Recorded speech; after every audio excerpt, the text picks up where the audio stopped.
your feelings, the actual sensations from your feelings get to your brain 4 to 10 times faster. So your sensations are quicker than your thoughts.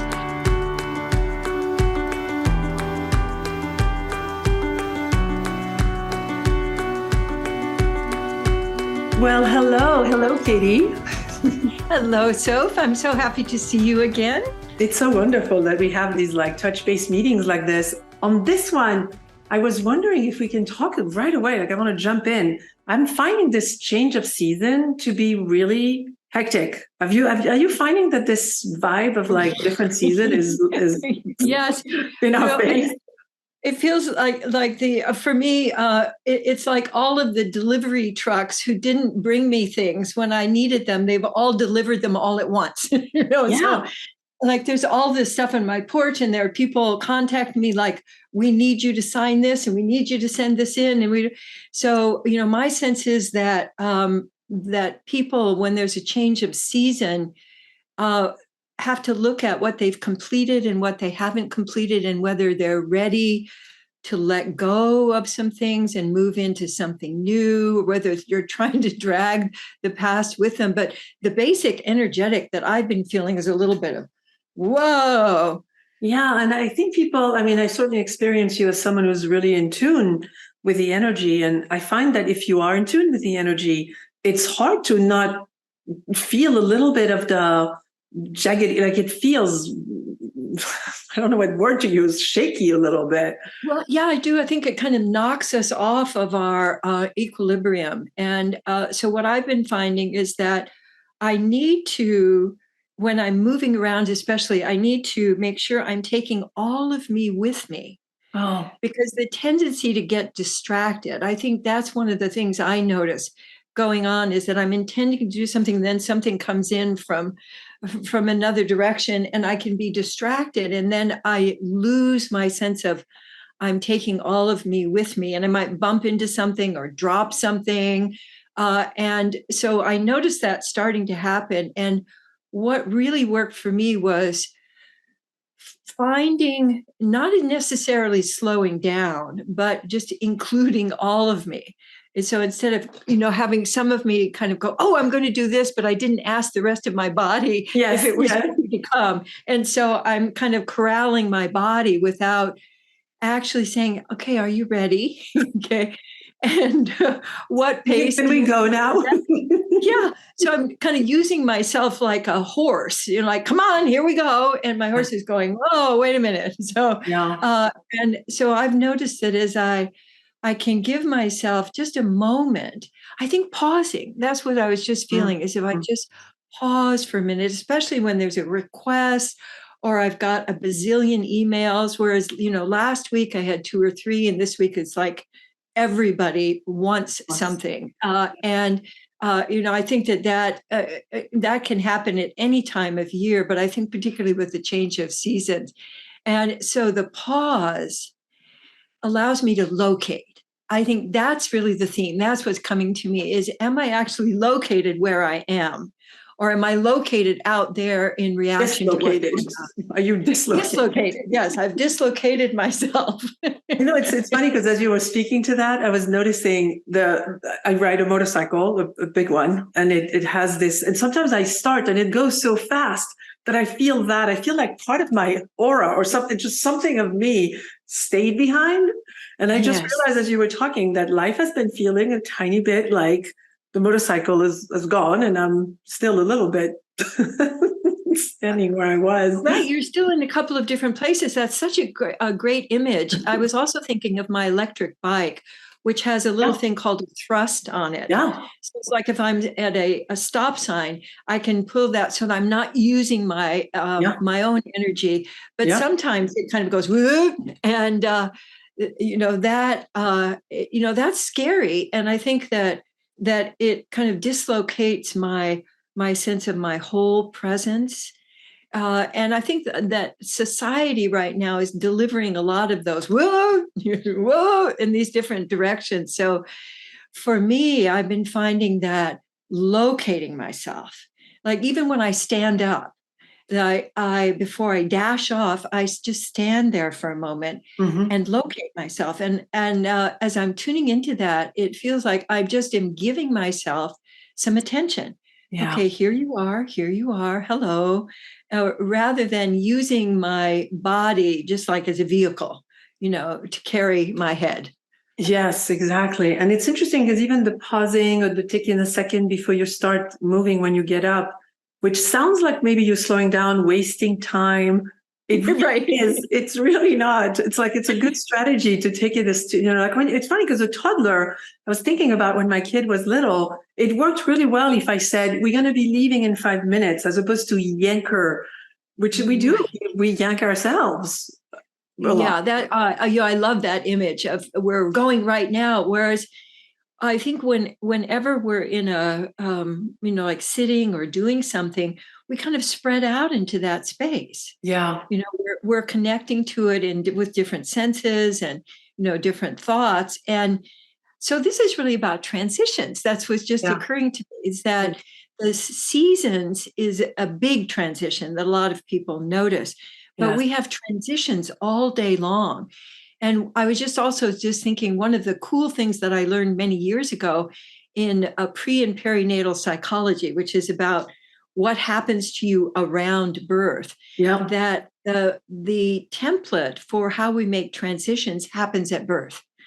So the way that people are born is often the way that they make transitions from going out of the house, coming back, going to work, because how birth is really the transition from. It's about transition. The ultimate transition. It's a huge transition in Yeah. all kinds of different ways. And so if people don't give attention to how am I going from here to there, they're going to do it automatically. And that's where I notice that people get into accidents, drop things, forget things, is because they haven't really taken all of them from here to there. And it's very fun to explore that. And to think of it, how does it translate to even our thoughts? Like when you look at what's going on with our culture of an email, a phone, a text, the thing is running, text, I have to answer. Oh, now food. Like our life is kind of, well, we don't have to be victim of that, but I would say it's certainly, I think people are paid in some of these companies to be like, how do we derail these people? Like how do we get more in at the same time? Yes. So how can we do more things? And Yes. which is, science tells us you can't do that. No. Literally you cannot multitask. So what gets dropped out? When we've got this and this and this and this, and all of them are supposed to be happening at the same time, I think most people, I recognize it get kind of flooded. And I think it's actually a little bit of a feint. It's a kind of a faint fear. I just kind of get overwhelmed. Yeah. And my thinking drops out. We forget that when we're in fear, we can't think. But when we get all of this stuff coming at us, I don't know if people freeze or they get really, sort of tough and push through it, but all of those are really fear reactions rather than responding to the rhythm of what's going on. So you just said when you're in fear, you can't think. Let's pause there for a second, because that's that's a profound statement. Yeah. Tell me more about that. Like what happens to us when we're in fear, then that it literally shuts off? Literally, you leave your prefrontal cortex, which is the new kid on the block. So in your brain, your reptilian brain has been there longer than anything else. And then your limbic brain, which allows you to connect with others and to feel what others are feeling and to get connected, that came online next. But the last thing to come online was the cerebral cortex. Okay. And that's where we problem solve. And that's the one that most people value over the others, which are incredibly important. So when we are in fear, we drop out of our cerebral cortex and go reptilian. We go Godzilla. And we perceive others as either friend or foe. And that happens in a part of our brain that we're not aware of. But basically, we can't think. And so that's why people get stupid when they got a lot of stuff going on, that they kind of, and people say, well, I told you to bring that. Why didn't you bring it? And because we can't hold all of that information. Or didn't you remember you were supposed to pick up no, because your thinking brain has gone offline. So it was just occurring to me that locating, presencing, that we talk being, is a way of gathering all of yourself so that you can think and you can respond rather than reacting. So what I see a lot of is people reacting and going, oh, like a human pinball machine, this comes in and then I move that direction and this comes in and then but to actually be able to choose, I need to acknowledge and move from fear to being here, from fear to presence.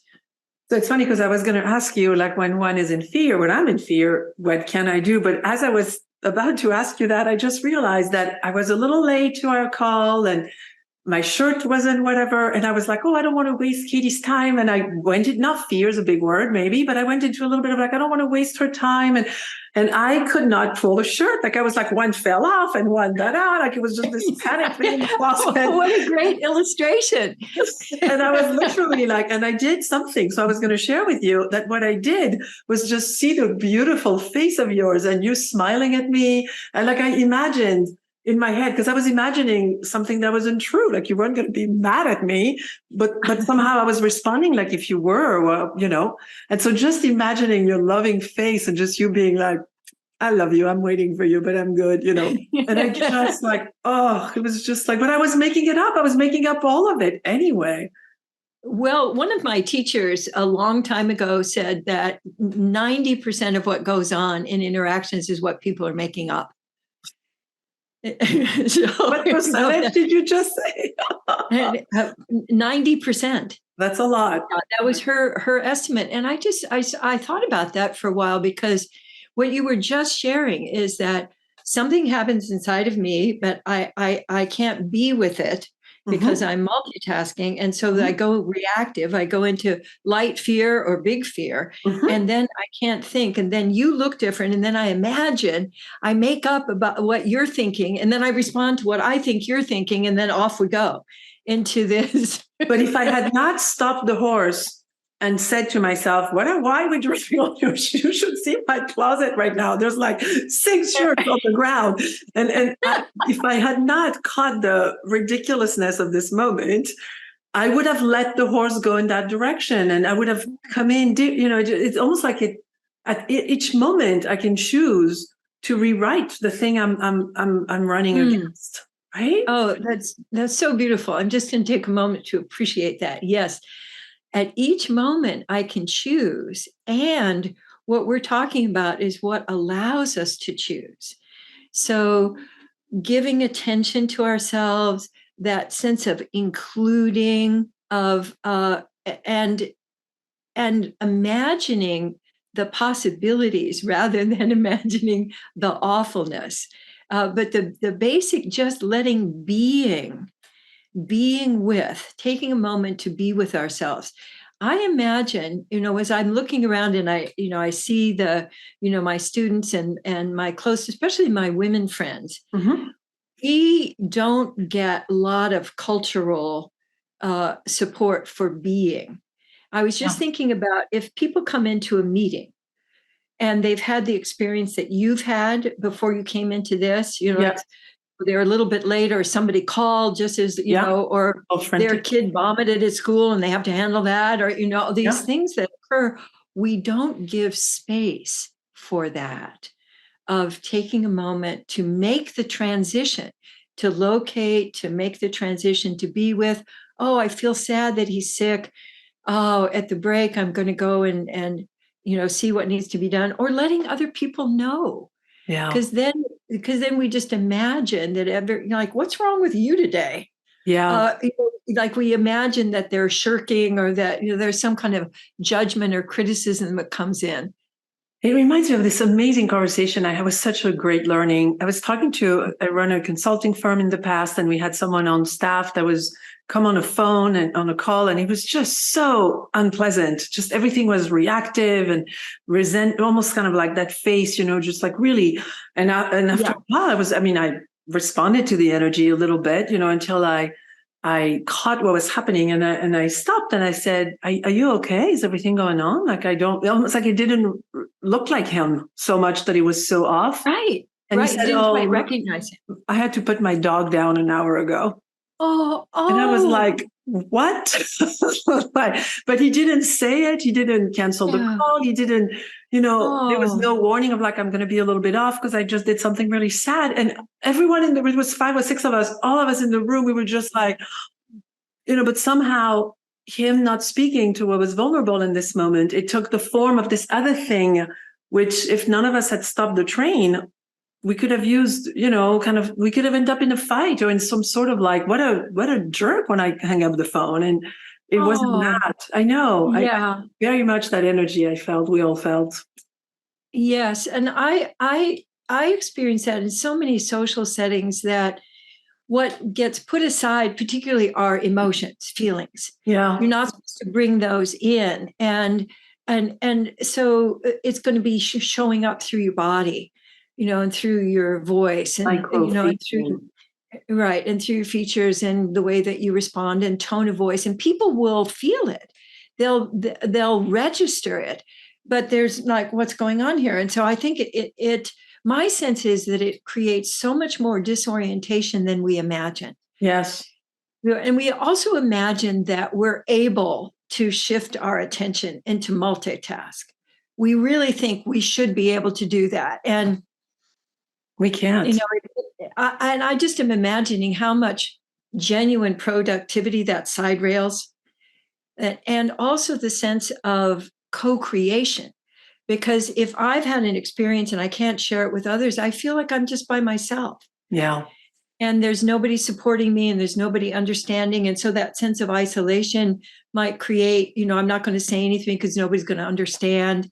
And I would so much rather have people just come in and right away, have even just a sentence or, a minute where everybody gets to just locate, like, I just have been dealing with, all of like the other day I got up and because I've been doing some caretaking of my husband who broke his leg. And so I get up early and I feed the cats. And I had gone into the room where I meet them in the morning and pet their heads and give them little crunchies. And I managed, as I was giving them crunchies, to spill the entire box of crunchies on the floor on the rug. And my cat Greta thought, "Oh man, this is Christmas." And so she was, munching and munching, and I was, and it was dark. It was like 5 o'clock in the morning, and I was trying to figure out how to get her out of there and what I could do, and so it was one of those, when we dislocate, when we're not connected, all kinds of things like that can happen. Between your crunchies and my shirts. And it's like, so that's a really good, because we've been talking about transitions and we started with the notion of seasons, which are natural transitions. And by the way, we live in areas, you and me, where transitions are not as, maybe Ohio more than, but California is kind of not super drastic. Like, when you go to the East Coast and, so dramatic. And people are always like, "Oh, I miss the season." I don't miss the season, by the way. I don't like snow. No problem if it's 75 all year, but that's good for me. But I did have some pondering the other day, and it hooks to what we were just saying, where some people need to have an external or perform better when they see the transition outside of themselves. Oh, now it's snowing. Different type. Oh, spring, the flowers. I should wear a coat. Exactly. And I wonder if some people if there's something to tapping into your own sense. Like, I feel my transitions, whether or not there's snow. I don't need snow. But I'm curious to do you think the sense of that comes more from the outside or the inside? Or where do we? Well, I think until we own it, it comes more from the outside. But yes. The possibility is that we can be noticing our transitions, as a way of do I need more attention today? Do I need to give more care to myself? Yes. Just by noticing how you're getting up. Yes. How are you getting ready for the day? Yeah. How you get out of bed and how you go into the kitchen is just the same as any other transition.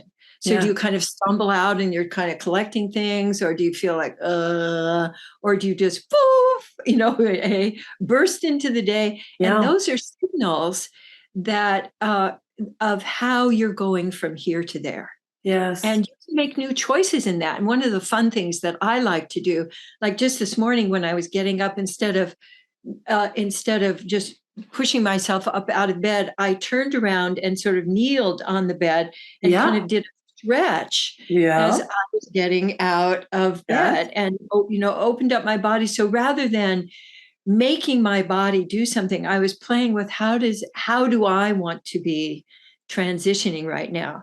So people can play with getting faster or slower, or letting themselves really notice that, are they feeling more weighty today or lighter, and playing with those fundamentals, I think, can really enliven and give you more choice as you're going from here to there, because that's what happens in a day, is you're going from here to there All the time. And the notion that the morning, especially what you just said, that you can adjust according. So if you wake up and somehow the night, or maybe what you ate last night or whatever, you feel a little bit more sluggish, maybe take a moment to be like, okay, instead of these 17 phone calls I have in mind that I'm going to do, maybe I'm going to see if I can do 11, like maybe accompany ourselves like we would probably with our own inner children. It's like, if I wake up and I feel sick and I feel sniffly, and I don't need to push as hard as I would have if I had woken up in all my might. And that's slowing down. And I'm going to do that. I'm going to start my days with like, how am I, like physically, how am I feeling? How am I, Yes. you know? Well, here's some cool science too, that it takes just 2 minutes to change your state. Wow. So one of the things I was just thinking of is putting on music Mm-hmm. that kind of matches how Yeah. I'm feeling, and Yeah. just for 2 or 3 minutes, and letting myself move to it, or even just lie there and be with it, or draw, to give that just 2 minutes. As I've asked people to do that, it's been amazing how few of them actually will give themselves the 2 minutes. That compulsion to To get go into do. action, to do, because that's where most people derive their value. If I'm doing a lot, I've accomplished a lot, and that means I'm valuable, rather than valuing my being and doing a little bit of play. And so be, play, love first thing in the morning, particularly to music that we really enjoy, just 2 minutes. And I invite you to experiment with that, I because am definitely going to experiment with that. I love that. And I also love the fact that it's inviting my body, because when I hear music, there is this kind of like, whatever the music is, it's like there's immediately, my body is engaged, as opposed to, and we've had this conversation before about having been as overweight as I've been in the past in my life.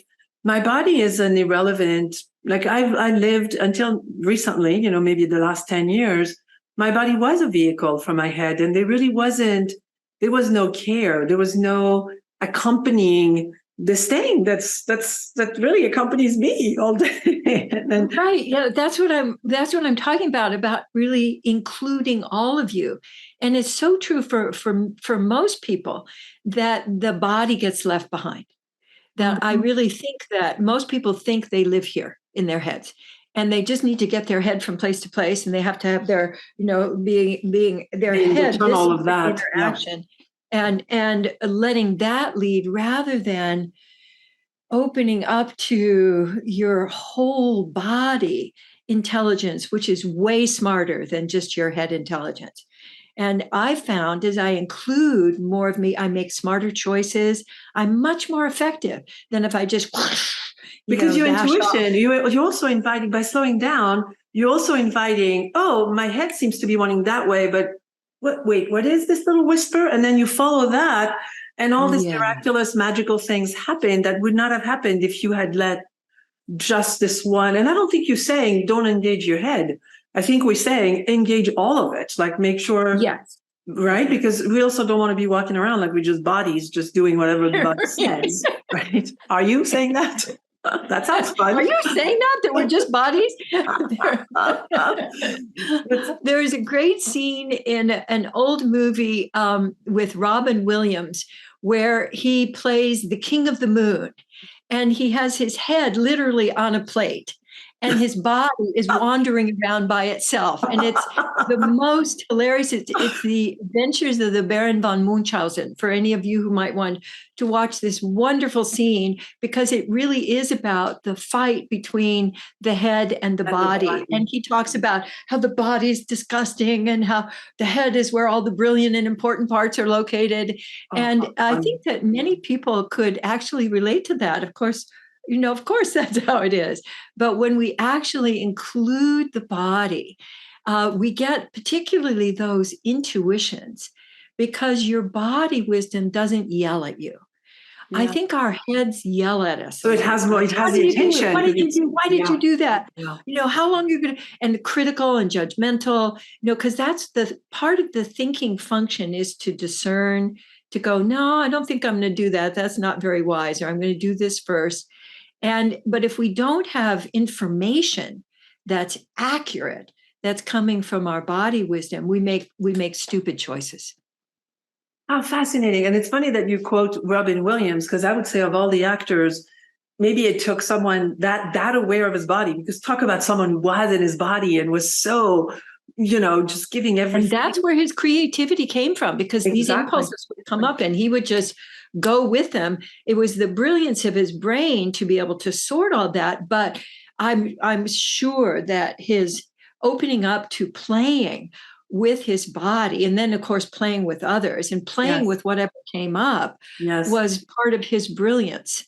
Why do you think we had, because as I'm speaking, I'm realizing that my feelings are occurring in my body. Like I don't think my feelings, right? I feel my feelings in my body. Do you think that's partly why we've kind of selected to not be as in it? Because therefore, if we don't, then we don't feel the feelings as much, which some of them are sometimes hard to feel. Yeah, that's a really good question. And we also know that your feelings, the actual sensations from your feelings, get to your brain 4 to 10 times faster. So your sensations are quicker than your thoughts. So your thoughts are always behind what's happening, what's actually happening. And if you don't include that, then that, I think, is the biggest disconnection. I think that for 2,000 years, we've been taught to be afraid of our feelings. Yes. Stuff them away. Stuff it down, control it. Bad. If you go into your feelings, you're going to do something, embarrassing or awful. Mm-hmm. Yeah. And the job of the mind is to control the body, which is, I think, a lot of what's gotten us into all of the problems that we have today, because your feelings are basically your inheritance from thousands of generations of people whose choices have worked. Yeah. And like when you're out in the wilds, like you're out in the wilds of the freeway, or you're out in the wilds of being at the grocery store where there's all this stuff going on, it's not your thinking brain that is really making the choices, it's your body brain. And if we let our body brain be valued and listened to. And one of the things that I learned that just has made this huge difference is that my body brain doesn't yell. And so if I'm hearing yelling, I know it's not really coming from my essence self. It's coming from my learned responses to the world. And often they'll be my intuition is very quiet. It's a whisper. It whispers, and learning to listen to that, I think, is one of the most valuable things that anybody can do. In wrapping this up, I'm having this sense, tell me what you think about this, but not including our bodies in our decision-making or choices we make. It would be a little bit like, I can see with my eyes, therefore I should not use my ears. Right. Like it's almost like I should remove one of the senses or two because I'm using this other one. It's like, why would we not use our brain and our bodies and our gut and it's like, what has happened to us that somehow we feel like we cannot have the holistic whole experience of being a human? Well, I think there's a very simple answer to that, and that is fear. That people have been encouraged to be fearful. And again, when you're fearful, you can't think. Mm. But if you haven't used your body, you're not, your body wisdom is not available. So people tend to get just very reactive and very like mudslinging and which is they fight, which is an expression of fear. So that's why I think that befriending fear, really getting acquainted with fear, loving ourselves when, being with when we're scared. And, like when we had an earthquake a little while ago, and, just being with that rather than thinking, well, I shouldn't be scared, it's just an earthquake. Scary stuff happens. And to be able to be with fear and befriend fear, I think is one of the biggest tasks of our time. Can you give us, in closing, can you give us a couple of ideas, or like, I know I want to take it to the do, because what do I do when it happens? Like, what are tricks that you can tell? Well, I've developed whole models, but the very simplest thing that you can do is to open your breathing and to move a little bit, because almost everybody, when they're scared, they stop moving. Either in a fight or a flee or a freeze, but they stop moving their body freely and they stop breathing. And so just taking a couple of relaxed breaths and feeling how your body wants to move, and particularly, like inventing some new choice in your movement, but simply moving and breathing will unlock that vapor lock immediately. Beautiful. That is, I thinking of it, that's what I did in the closet. I literally was just like, all right, what shirt do I want? I just totally shifted the energy. Oh, thank you for this conversation, Katie. This was really beautiful. Oh, thank you. It's very juicy and lively. And I'm getting all kinds of thoughts. The colors, your cheeks just got really red. It's cute. Oh, just whoop. Energy. Blood to the face. I know. Thank you. Yeah, thank you.